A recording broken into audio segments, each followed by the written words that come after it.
Everyone, I first likes to start off with a scenario. So imagine you're working in a nursing home. You've been working the night shift as a new grad nurse, and suddenly you're told there isn't enough staff. You now have to take over 2 stations to include 15 plus patients each. Instead of management trying to step in and help, maybe taking over a station, you are left running around trying to get to your patients on time with all their medications and without making errors. You're also trying to address everyone's needs.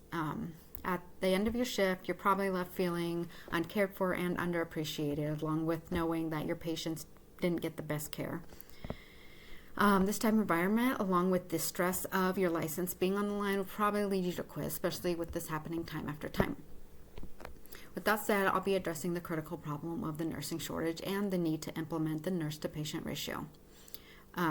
This has been a major topic of discussion among nurses, especially since the COVID pandemic. I found many different articles covering the matter.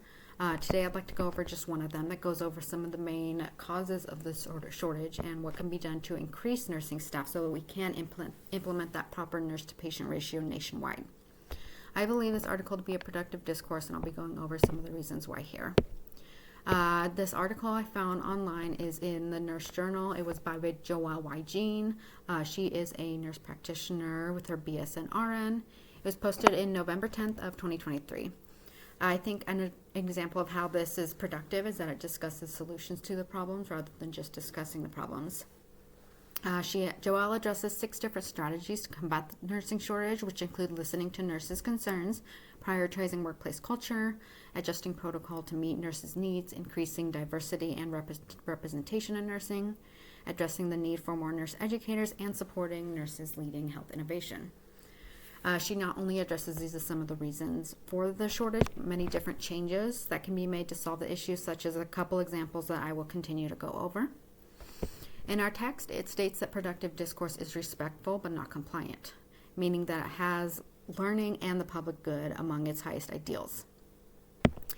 I think this is done in the article by addressing the prioritization of workplace culture, leading to increase in retention. Jean states nurses don't want to feel as if they simply can be replaced. They want to feel supported, cared for, and appreciated, which I had previously mentioned.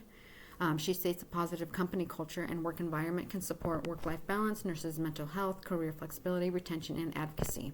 I believe this also covers the inclusivity approach of a productive discourse, as it means better outcomes for everyone involved.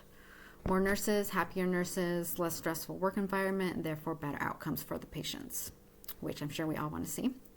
Another example of productive discourse in the article is the advocacy of the need for structural changes by addressing the need for more nurse educators as well as easier access to get into the nursing programs to include more bridge programs.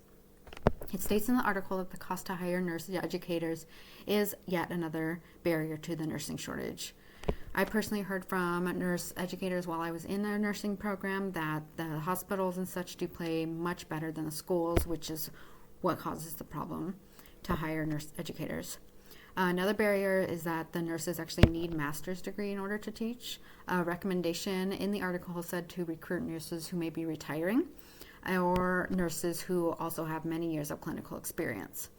Another example of structural change that the article states is to increase diversity in the nursing student body to provide seamless bridge programs so students can easily enter nursing schools through certificate or technical programs. For